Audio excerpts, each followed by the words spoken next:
Hey everyone, I'm Jack. In the last 2 years, I've done a lot of traveling, some of those stays being over a month long. In this video, I'm going to teach you everything I know about staying in another country for an extended period of time and what you could do to help make that easier.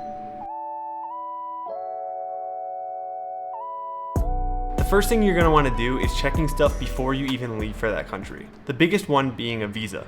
You definitely want to check if you need a visa to stay in that country for an extended period of time, such as in Europe, they have the Schengen visa for the EU and a few other countries in the area that aren't part of the EU, and you could only stay in those countries for 90 days out of a 180-day period. So that means even if you're going to be traveling between countries such as France and Italy and Spain, all of those are adding up to one total of time that you could be in those countries, so you have to really be careful and make sure that you know what the requirements are for how long you could stay there and what other requirements you might need. Say if you need a stamp in your passport depending on what country you're from, or if you have to pay for a visa. This is very important because if you were to arrive to that country without the visa, or if you overstay, a lot of bad things could happen. You could get your visas revoked or be denied visas in the future if you ever want to return to the country. So it's something to definitely be careful about and check out before you leave for the country. In a similar vein, make sure that you familiarize yourself with the local laws, because if you're not sure what the laws are once you get there, you could accidentally break one, and normally the law doesn't care if you do it by accident. That's not an excuse for why you would be able to get away with this thing. So make sure you know what the basic laws are, whether, say, in like the UK you're allowed to drink in public places, but in the US you're not, and some other European countries you can't either. So make sure that's something you know, because just if you see someone doing it in the street doesn't mean that it's legal. And it's again a thing where you could lose your visa if you have one, you could get denied entry in the future, and if you want to continue traveling and seeing some of these places, it's just a better idea to avoid anything that could be dangerous or get you put in prison. The next thing, of course, comes down to packing, because you're going to have to pack before you leave for the country. Try to bring only the things that you absolutely need, because you could always rebuy things in that country if it's something cheap, like a toothbrush if you forget it, so don't worry too much about that. Just bring the essentials. Also, you're probably going to find once you get to the country, if you haven't stayed somewhere else for a very long period of time, you'll notice that you don't actually miss a lot of the things that you thought were necessary while you were home. You're going to find there's a lot more to do, especially in a new place that you haven't been to before, and it's going to be very exciting. So a lot of those extra things, just try to think, do I really use this every day? And if it's a no, then probably leave it at home. That also comes down to clothes, of course. Check out what seasons you'll be staying there, because you want to be able to pack the right clothes. You don't want to arrive to, say, London and have nothing for the rain, or if it's going to be cold, especially if you're going to be there in the winter. But even getting closer to summer, sometimes you could still have either really hot days or really cold days. So study the seasons of that country before you arrive there so you could know what to bring and what to leave home.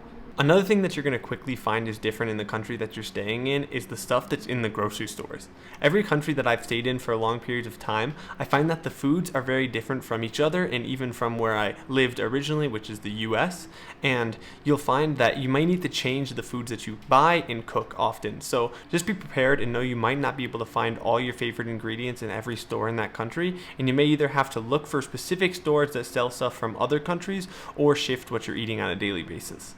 Now once you arrive in that country, it's going to be very exciting, it's going to be very new, you might even feel a little nervous depending on how you react to these types of situations, but overall I think it'll be a really fun and informative experience for you.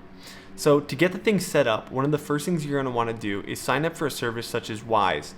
Wise allows you to have a bank account in that country. It kind of doesn't really give you like a full bank account. You don't have to go, they don't have any branches. They just allow you to transfer your money to different currencies. And while you could use your regular card that may have no fees, because sometimes Wise does have certain transfer fees, it's still useful because you'll be able to have a card that also has a tie to that country. So if you go in the Wise app, you'll be able to see the details of the bank account, including the address of the bank. This may come in handy where in some countries you might need that bank address for certain things.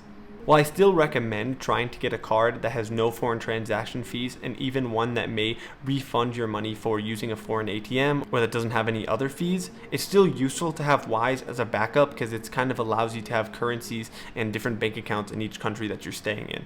When it comes to using your phone, normally I recommend eSIMs for short travel, but when you're staying for a longer amount of time, I would say you want to look to try and find the low-cost carriers in that country. They still may be able to provide you an eSIM, which you could use on your phone, but getting a local number, which a lot of the apps such as Airlo don't do, is going to come in handy down the line, whether you need to share your number with someone or just sign up for some local account that requires a phone number from that country. That leads me to the next tip, which is to look for what local things you could sign up to save money, such as it might be a grocery store rewards program or a local travel card. Many of these things require either an address or a phone number or both, so having this information is going to come very in handy as you'll save a lot of money and often it will just be easier overall rather than booking individual things or going to the grocery store and always spending the maximum, because a lot of them will take discounts off of each thing you buy if you have that rewards program, many of them being free as well. Depending on what country you're going to be staying in, you might be able to get away with using just public transit. Some countries such as the US are very spread apart and you can't get everywhere easily with public transit, so in that case you might need to rent a car, which in my experience I've never rented a long-term car, so I'm not sure what that entails, but I can imagine it would be pretty expensive. So generally, if you could find a public transit pass that you could use, like in the UK they have the rail card, which gives you a discount on all train fares, and depending on what your age is or if you're a student, you could get varying discounts on all of your train transit, and that's going to add up a lot over time. Another thing that depends on where you're staying but could be very useful is trying to take advantage of the location that you're in for what it has around it.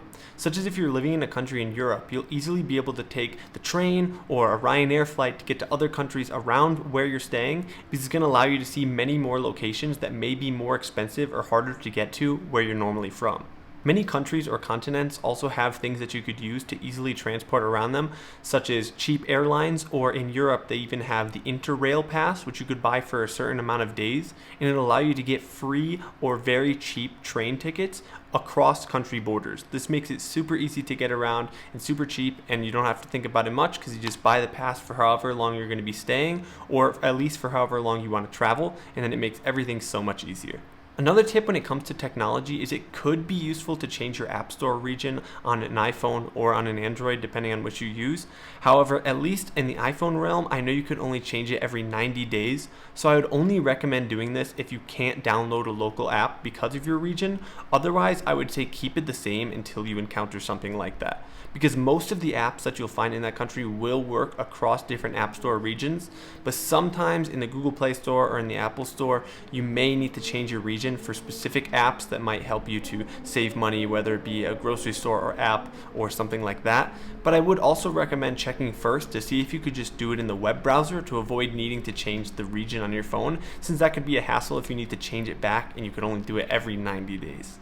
Another thing that you're definitely going to want to do to keep that time fun and more enjoyable, especially if you're not traveling with other people, is to find some friends in the area.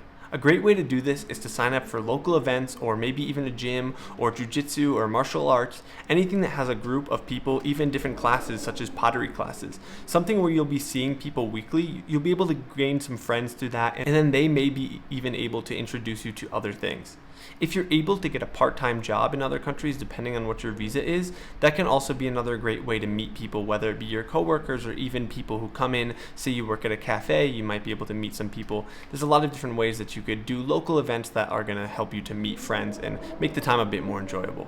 The last tip I want to share is something more personal as well, is that especially if you're not going to be staying in this country permanently, just make sure to enjoy the time, enjoy the moment, just take in everything around you, because the time is going to pass by way faster than you imagine, and even if you may be missing home every once in a while, just try not to let worry or other emotions get the best of you, and just enjoy the time that you're spending there, because before you know it, it's going to be over and you're going to be looking back on it with great memories and wishing you could go back. That's all the tips I have for you in this video. If you enjoyed the video, I would definitely recommend getting subscribed to hear everything else that I'll be teaching you in the future, whether it be about staying in other countries, traveling, or finding the best travel hacks. Another great way to learn more is to join my free WhatsApp community, which is linked down in the description.